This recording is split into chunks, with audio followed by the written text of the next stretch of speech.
ஏண்டி இன்னும் எத்தனை நாளைக்குதான் 3 வேலைக்கு அங்கேயும் இங்கேயும் அலைஞ்சிட்டு இருக்க போறா? எல்லாம் என் நேரம்மா. அந்த கிழவிக்கு உடம்பு சரியாகிற வரைக்கும் இதேதான் பண்ணிட்டு இருக்கணும்.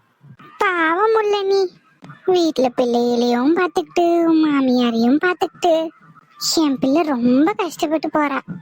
என்னமா பண்றது? இப்ப என் மாமியா கேள்விக்கு உடம்பு கொஞ்சம் கொஞ்சம் தேறி வந்துட்டு இருக்கு. எல்லாம் வெளிநாட்டுல இருக்கிற என் புருஷனுக்கு அண்டி பார்க்க வேண்டியதா இருக்கு. அவியதான் அம்மைய பாத்துக்கோ அம்மைய பார்த்துக்கோன்னு சொல்லிட்டு இருக்காவ. நானும் வேற வழி இல்லாம பாத்துட்டு கிடக்கேன். இப்படி அடிக்கடி அந்த கிழவிக்கு உடம்பு சரியில்லாம போகுது. கிழவி மண்டைய போட்டுச்சுன்னா பரவாயில்ல. ஏண்டி காலங்கத்துல ஏண்டி அவசகனமா பேசுற? என்னதான் கஷ்டமா இருந்தாலும் இப்படியா பேசுவ? அட போமா, நீ வேற. அது உடம்பு சரியில்லைன்னு படுத்திட்டு படாத பாடுபடுத்துதுமா என்ன. சரியான டார்ச்சரா இருக்கு. பார்த்தா குறைக்கு என் பிள்ளையோ வேற ஒரு இடத்துல உட்கார மாட்டேங்குது. இந்த சனி ஞாயிறு லீவ் வந்ததுன்னா அவ்வளவுதான், சமாளிக்க முடியல. என்னடி பண்றது? வயசானவங்க நம்ம தானே பாத்துக்கணும். அதனாலதான் நீ கஷ்டப்பட வேண்டாம்னு சாப்பாடை இங்கேயே எடுத்துட்டு போக சொன்ன. தினமும் வந்து வந்து போயிட்டு இருக்கிறதே உனக்கு கஷ்டமா இருக்கும் போலயே. இப்ப அந்த கிழவி பரவாயில்லம்மா, கொஞ்சம் கொஞ்சம் எழுந்து நடந்துட்டு தான் இருக்கு. எப்படி இன்னும் ஒரு வாரத்துல சரியாயிடும். சரியானா இங்கேயே வந்து இருமுல. அங்கெல்லாம் உனக்கு ஒத்து வராது. உன் வீட்டுக்காரக வேற இல்ல, நீ ஒத்தையில கிடந்து அங்க எந்த கஷ்டப்பட்டுட்டு கிடப்பா? உன் மாமியாருக்கு உடம்பு சரியாகட்டும், அதுக்கு பிறகு பிள்ளைகளை கூட்டிட்டு பழைய மாதிரி இங்கே வந்துரு. நானும் அதாம பாக்குறேன் எப்பதான் சரியாகுமோன்னு. சரியானதும் வரேன். சரி, என்னம்மா சாப்பாடு? மீனா, எம்மாடி மீனா? அத்தை கூப்பிட்டீங்களா? ஆமாம்மா, முள்ள வந்து ரொம்ப நேரம் ஆச்சு. சாப்பாடு செஞ்சிட்டியா? சமைச்சிட்டேன் அத்தை. இந்த சாப்பாடு கப்பல எடுத்து வைக்கிறேன். சீக்கிரம் எடுத்துட்டு வாமா, பிள்ளைய 2 பேரும் அங்க விட்டுட்டு வந்திருக்கா. நேரம் வீட்டுக்கு போகணும்ல.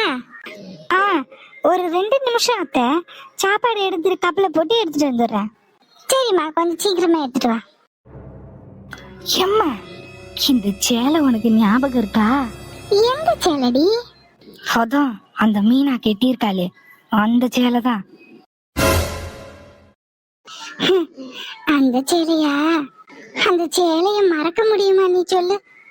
அந்த சேலைய கதிரைய தானே இவளுக்கு கொடுத்தான். அதுவும் கல்யாணத்துக்கு முன்னமே. அவதான் ஏதோ கிணத்தடியில தண்ணி எடுக்கும்போது நனைஞ்சிட்டா, குளிர்ல நடுங்கிருக்கா, பார்க்க பாம்போல இருக்குன்னு எடுத்து கொடுத்தான். ஆனா ஒரு காலத்துல இந்த சேலைய அவன் யாரையும் தொட கூட விட மாட்டான். அதேதாம்மா நானும் பார்த்துட்டு இருக்கேன். அதுவும் கதிருக்கு மீனாவுக்கும் கல்யாணம் ஆகிறதுக்கு முன்னாடியே கதிர் இந்த சேலைய மீனா கிட்ட கொடுத்தான். அப்பவே எனக்கு அதிர்ச்சியா தான் இருந்துச்சு. ஆனா இப்பவும் இவ இந்த சேலையை கட்டிட்டு சுத்திட்டு இருக்கா. ஏண்டி, அதான் உனக்கு கல்யாணம் ஆயிடுச்சு, துறவு என்ன? அப்பெல்லாம் என் பிள்ளை கதிர் எப்படி இருப்பான். ஆனா இப்போ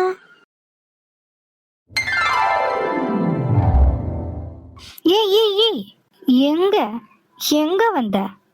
ஹலோ மைனி, இது என் வீடு. என் வீட்டுல நின்னுட்டு என்கிட்டயே கேள்வி கேக்குறீங்களோ?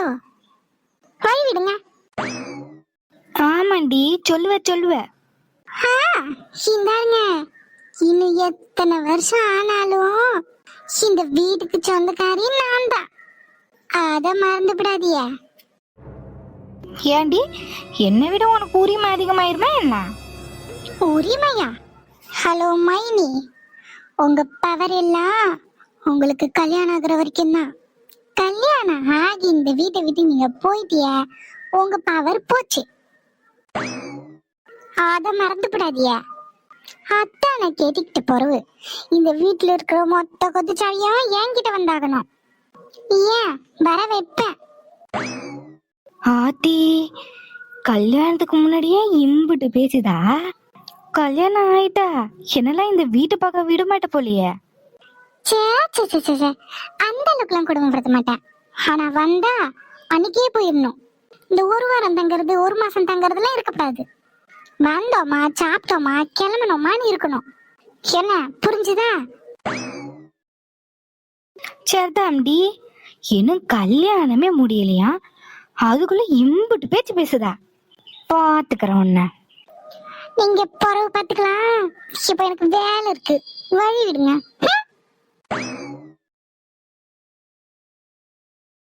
அட, என்னடிமா காலங்காத்தால இங்க வந்து நிக்க? இல்லத்த, பாட்டி குழி பணியாரம் செஞ்சா மாமாக்கு பிடிக்கும்ல, அதான் கொண்டு வந்தேன். இப்பவே அவனுக்கு என்னென்னலாம் பிடிக்குமோ கொண்டு வந்து ஐஸ் வைக்கிறா. போங்கத்த. சரி சரி, உள்ளதான் இருக்கான், கொண்டு போய் கொடு. அம்மா தாமரை, சொல்லுங்கத்தே. பாட்டி நல்லா இருக்காவளா? அதெல்லாம் ஒரு பிரச்சனையும் இல்லத்தே, நல்லாதான் இருக்காவ. சரிம்மா சரிம்மா, பணியாரம் சூடு ஆடுறதுக்குள்ள கொண்டு போய் வாங்கிட்டு கொடுத்துரு. சரி தே.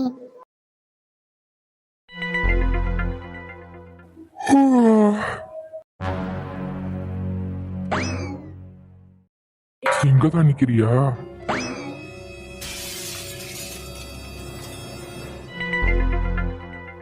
ஓய் கரடி குட்டி, என்ன காலங்காத்தாலே வந்திருக்கா? நீங்க முதல்ல தாவணியை விடுங்க, அதுக்கு பருவ சொல்றேன். சரி சொல்லு. ஹலோ ஹலோ, என்ன என்ன பார்வைன்னு கேட்க? இடுப்பு எடுப்பா இருந்தா பார்க்கதான் செய்வோம். பாப்பிய பாப்பிய பாக்குற ரெண்டு கண்ணி நோண்டி போடுவோம் நோண்டி. ஓய் கரடி குட்டி, காலங்காத்தாலே என் வீட்டுல உனக்கு என்ன வேலை? என்னது உங்க வீடா? இது என் வீடு. இது எப்பத்துல இருந்து? இப்பல இருந்து, இந்த நிமிஷத்துல இருந்து. இன்னும் கொஞ்ச நாள் தான் பாருங்க, கொத்து சாவிய எங்க இடுப்புல சொருகி காட்டுறேன். அதுக்கு என்ன, கொத்து சாவிய கொத்தோட கொடுத்துட்றேன். அதுக்கு பதிலா நீ எனக்கு என்ன தருவா? முதல்ல கொத்து சாவி வரட்டும், அதுக்கு பரவ சொல்லுத. பாட்டி குழி பணியாரம் செஞ்சாவ, உங்களுக்கு பிடிக்குமேனு கொண்டாந்த. சாப்பிட்றீங்களா? கொண்டாடட்டுமா? குழி பணியாரத்தை கொடுக்கறதுக்காக மட்டும்தான் வந்தியா? அப்போ என்ன பாக்குறதுக்காக வரல. ஆமா, குழி பணியாரத்தை கொடுக்கறதுக்காக மட்டும்தான் வந்தேன். என் கரடி குட்டிக்கு வாய் ஜாஸ்தி ஆயிட்டே போகுது. இந்தாருங்க, பாட்டிக்கு ஏதோ வேலை இருக்கா, சீக்கிரம் வர சொன்னாவ. நான் வீட்டுக்கு போறேன், மத்தியானம் கொலக்கரையில பார்க்கலாம். நான் வாரேன். பார்த்து போயிட்டு வா. அப்புறம் மறக்காம குழி பணியாரத்தை சாப்பிட்டுருங்க.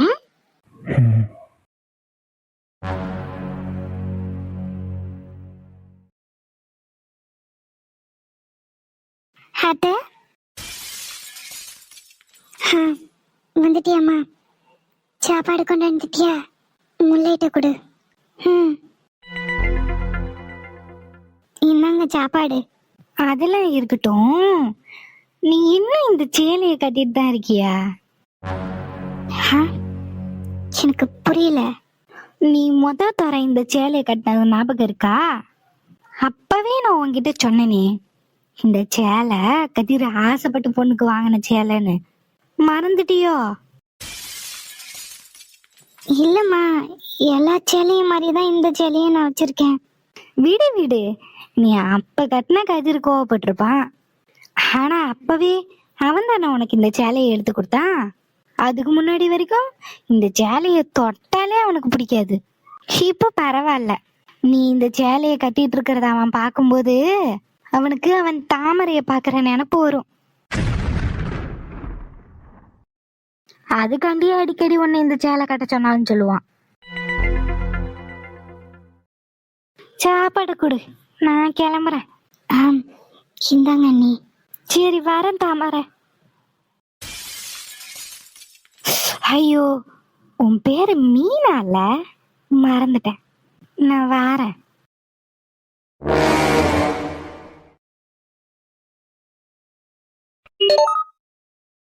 டேய் சந்தோஷ், என்னடா இந்த நேரத்துல கால் பண்ணிருக்க? எனக்கு இப்போ மீட்டிங்னு உனக்கு தெரியும்ல. டேய், உனக்கு மீட்டிங்க்கு இன்னும் 1 hour டைம் இருக்கு.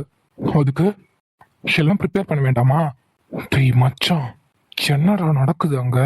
உன் அண்ணன் வந்து பிரீத்தியை கூட்டிட்டு போனாரு. பிரீத்தி இன்னைக்கு ஆபீஸ்க்கே வரல. என்னடா பிரச்சனை? டேய், பிரச்சனை ரொம்ப பெருசாயிடுச்சு. அப்பவே எனக்கு கல்யாணம் ஆன விஷயத்த ஆபீஸ்ல இருக்கிற எல்லார்கிட்டயும் சொல்லியிருந்திருக்கணும். தப்பு பண்ணிட்டேன் மச்சான். இப்போ என்னடா சொல்ற? பிரீத்தினால ஏதாவது பிரச்சனையா? அவ கல்யாணத்தை நிறுத்தும் போதே நான் உன்கிட்ட சொன்னேனேடா. டேய், பிரீத்தி எல்லாம் சமாளிச்சாச்சுடா. அவளும் சுச்சுவேஷனை புரிஞ்சுக்கிட்டு கிளம்பிடா. இப்போ தியா தான். எப்பவுமே அவதான் மச்சான் என் பின்னாடி சுத்தி சுத்தி வருவா. ஆனா இப்போ அவ என்ன திரும்பி பார்க்க கூட மாட்டாடா.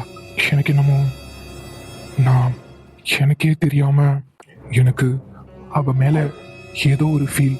இதுக்கு முன்னாடி இப்படி இருந்ததில்லை.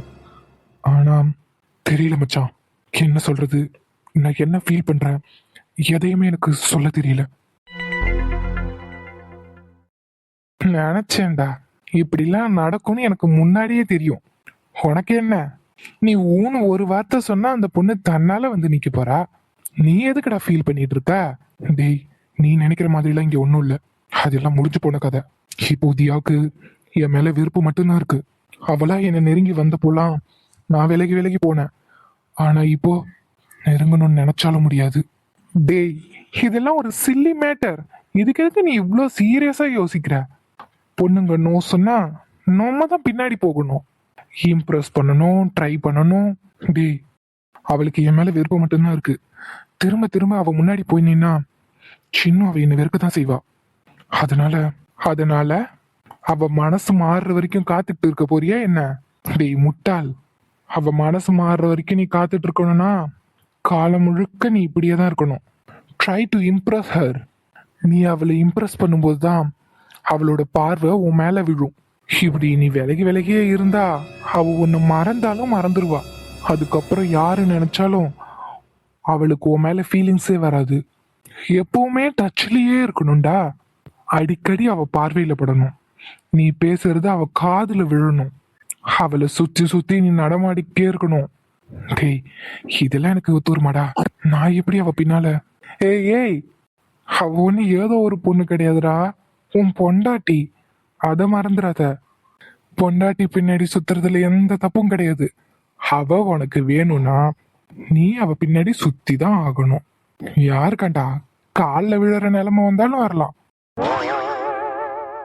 எல்லாத்துக்கும் தயாராரு மச்சான். என்னது, காலில் விழணுமா? ஆமாண்டா. அப்படி ஏதாவது சான்ஸ் கிடைச்சா யோசிக்காத, பட்டுன்னு காலில் விழுந்துரு. டேய் என்னடா? டேய், அவ உனக்கு வேணுமா வேணாமா? வேணும். அப்போ அந்த தன்மானம் இதெல்லாம் தேவையில்லை. சொல்றது மட்டும் செய். சரிடா.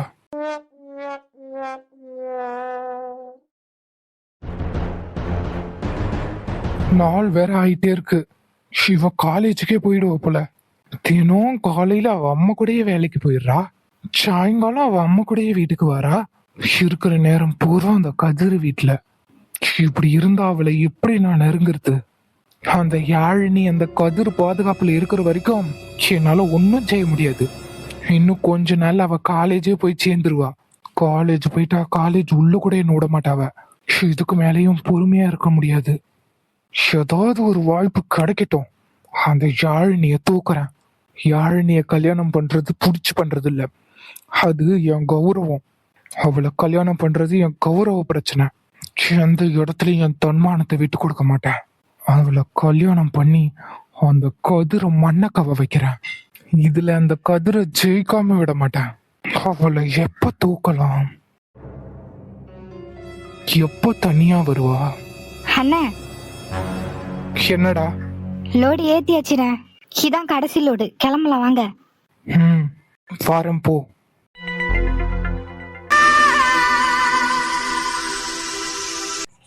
அட, என்னன்னே வீட்டுக்கு வந்திருக்கிய? அம்மா ஏதாவது காய் எடுத்துட்டு வர சொன்னாவளோ? தோட்டத்துல வேலை எல்லாம் எப்படி போயிட்டு இருக்கு? லோடு எல்லாம் கரெக்டா போகுதா?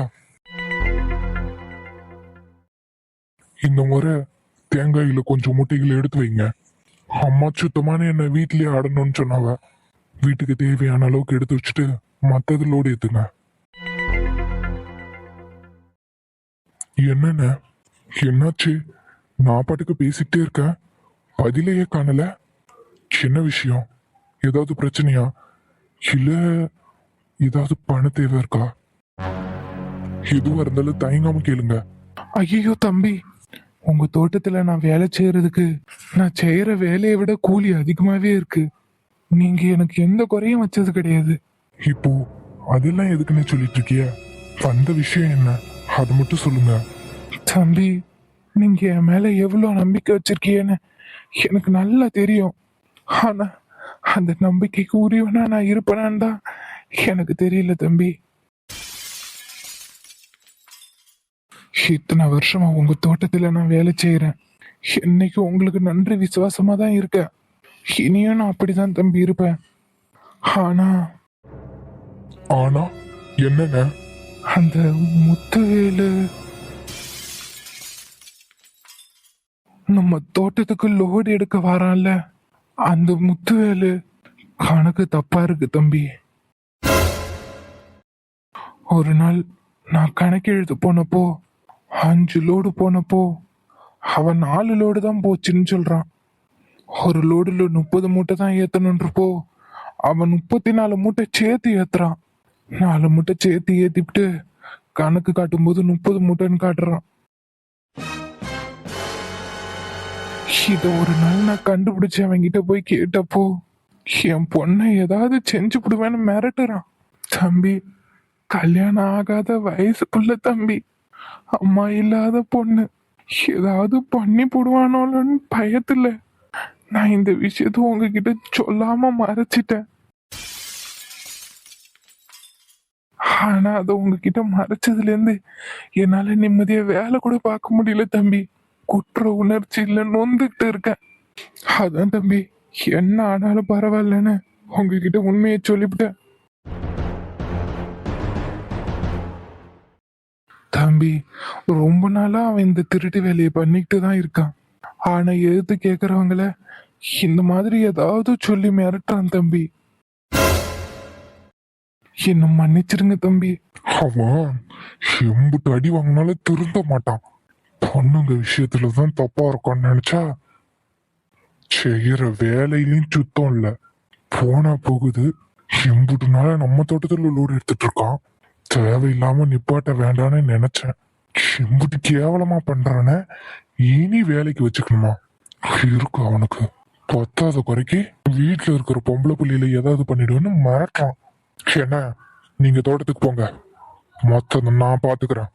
சொந்த பகைக்காக லோட நிப்பாட்டி அவன் வயிற்றுல அடிக்க வேணாம்னு நினைச்சேன். ஆனா அவன் வேலையிலேயே சுத்தம் இல்லைன்னு போ. இனி இந்த தோட்டத்துல இருந்து ஒரு துரும்பு கூட அவன் தொடக்கூடாது. தம்பி, என் மேல ஏதாவது வருத்தமா? உங்க மேல நான் என்னத்துக்கு நான் கோவப்பட போறேன்? உங்களை பத்தி எனக்கு தெரியாதா? அவன் மிரட்டலுக்கு உருட்டலுக்கு பயந்துட்டு நீங்க என்கிட்ட சொல்லாம இருந்தீங்க. பாவம் பொட்ட புள்ளியா வேற இருக்கா. அவளை ஏதாவது ஒன்ன கிடக்க ஒன்ன செஞ்சுவிட்டா உங்களுக்கு தானே நான் கஷ்டம். அதனால நீங்க சொல்லாம இருந்தீங்க. இதுல வருத்தப்பட ஒண்ணும் கிடையாதுண்ணே. அதான் இப்ப சொல்லிட்டீல்ல, உங்க பேரே வராம நான் பாத்துக்கிறேன். லோடு ஏத்தட்டும், அவனு கையும் காலமா பிடிச்சி அதுக்கு போறவு இருக்கு. நீங்க தோட்டத்துக்கு போங்க, மொத்தத்தை நான் பாத்துக்கிறேன். சரி தம்பி. அத்தா, சொல்லு மீனா. சாமி கும்பிட வாரியலா? நீ போ, வர. சரி. கடவுளே, எனக்கும் அத்தானுக்கும் நடுவில் எந்த சங்கடமும் வந்துடக்கூடாது. எப்பவும் என் அத்தா சந்தோஷமா இருக்கணும். அவருக்கு எந்த கஷ்டமும் வரக்கூடாது. மீனா,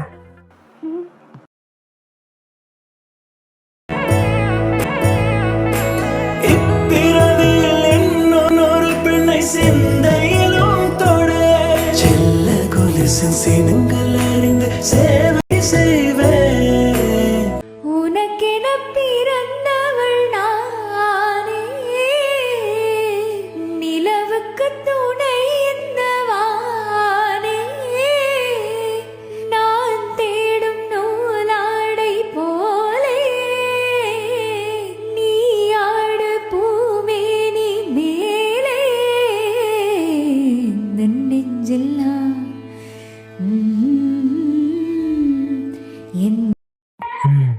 இப்பதான் அழகா இருக்கு.